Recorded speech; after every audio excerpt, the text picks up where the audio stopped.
Right now, though, let us go to Charlie Ray, former royal editor of The Sun, because on the front page of the papers this morning, once again, there is a piece about Handy Andy, and it says, quite rightly, that's handy. Andy, Charles' good friend and mine, Richard Kay, has written a piece in which he says that the Duke of York has been the recipient of a £1.5 million loan. It's nice if you've got friends like that. I haven't got any. Well, I have got some friends who are quite wealthy, but I'd never bother asking them and say, do you mind giving me £1.5 million?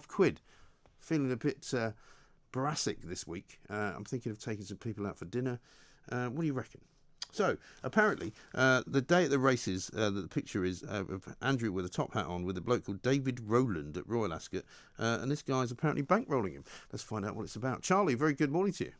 Good morning, mate. Listen, I don't know about you. I don't really have any friends that I would feel comfortable asking for £1.5 million. Well, no, I don't have any.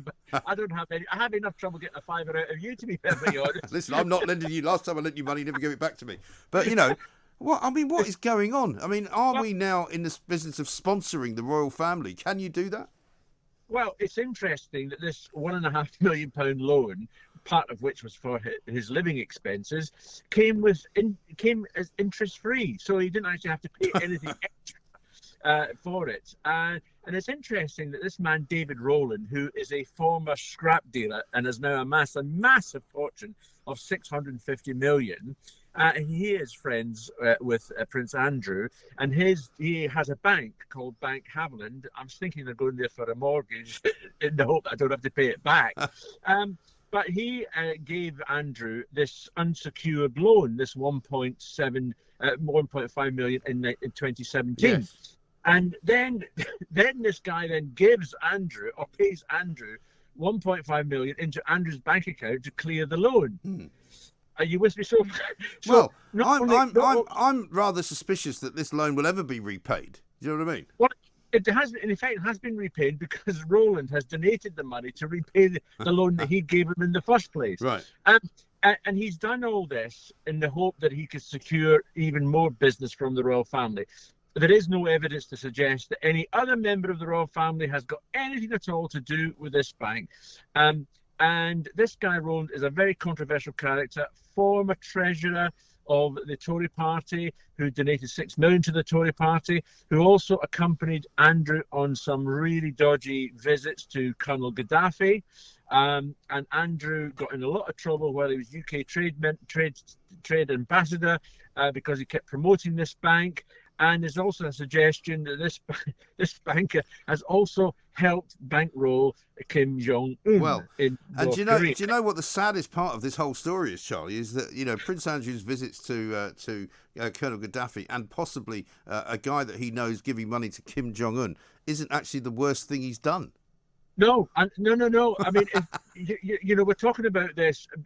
We've got put on the shelf at the moment the various things that are going on in New York at the moment. They're now choosing a jury at the moment for his best friend, Ghislaine Maxwell, and her allegations that she acted as madam for Jeffrey Epstein, whom is a convicted paedophile, and who is a big pal, or was a big pal, of Prince Andrew, who's now in the mire because one of the girls has claimed that she was forced to have sex with him. Allegations, of course, we have to say that he denies entirely. But he is going to have to face cross-examination in a court sometime. Yeah, because, I mean, his denial so far amounts to an appearance on Newsnight in an interview with Emily Maitlis, which was set up by her producer, Sam McAllister. And, in fact, that's the only part of the story that we know from him. I mean, aside from that, he hasn't denied anything officially.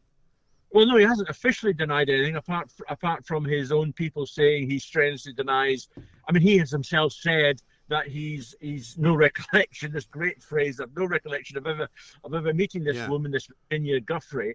But of course, he's now got his attack dogs trying to discredit her reputation.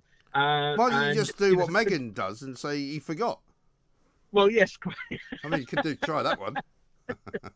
It's quite amazing, the whole thing. I mean, as you quite rightly said, this is not the worst thing that he's accused of doing, but it's another little stick to beat him with, I'm afraid. And it again shows that this guy has made friends of people that he shouldn't be really getting involved in. No, exactly right. While we're on the subject of the royals in general, what's your information so far on what's going on with the Queen? Because obviously she had a very last-minute cancellation. I was watching Andrew Marr, funnily enough, on the sort of on the iPlayer on Sunday night, and as late as sort of 9:30 in the morning, she was still going to go to the Remembrance Sunday commemorations at the Cenotaph, and then suddenly she strained her back, and a lot of people are worried that there's more to the story, Well, they are, because in effect, Mike, the Royal Buckingham Palace spin machine does tend to tell a few porkies occasionally. I mean, she was definitely coming on Thursday. They announced she was going to be at the Cenotaph on Thursday. They made that announcement. And then sometime between Thursday and the morning of the Cenotaph, she's got a bad back. Now, I've got no evidence to suggest that there is anything other than a bad back. And you can't, if she genuinely has got a bad back, then you can't really have anybody with a bad back, let alone a 95-year-old woman standing on a balcony for 2 hours, much and all that she wanted to be there. It's just not going to happen. She hasn't got any actual official duties planned in the next few weeks, so we're unlikely to see her. We can only hope that what they're telling us is in fact the truth, because I think everybody would have loved to have seen her there on that Sunday, just to be assured that she is okay. And, we send her all our best wishes and everything, and I hope she is okay. Yes, of course. And I suppose the next kind of set piece, really, if I'm not mistaken, will be the Christmas church affair at Sandringham around Christmas time. But I don't know whether that's going to, obviously, like Remembrance Sunday, be pretty pared down in terms of the number of people going. Well, could be. I mean, she has been up to Sandringham for a weekend to make final arrangements for the family to be there. And we hope that it all goes off, quite well. She will, if she does go to the church, she'll travel down in the car. And that you're absolutely right. That is the next scheduled time that we're supposed to see the Queen in action. And of course, she'll be recording her Christmas message as well in the next week or so, and that'll be played out on television at 3:00 on Christmas Day as usual. Yeah, absolutely right. And I mean, as for the Meghan Markle and Prince Harry Truth Foundation, probably less said about that the better. I assume that the first thing he's going to do is attach himself to Meghan Markle's PR and ask why they keep telling so many lies. Well, I mean, it's staggering. The whole thing is absolutely staggering. It really was jaw-dropping moment when you found out that she was apologising to the High Court and that she had forgotten, about these emails and text messages that she sent to her press secretary, who has revealed these emails and text messages on behalf of the Mail on Sunday in their court case. Right. You forget your car keys. You might even forget a birthday or an anniversary. You don't forget there's these text messages, and actually telling one of your staff to have a briefing with 2 authors about this terrible book. It really is quite an extraordinary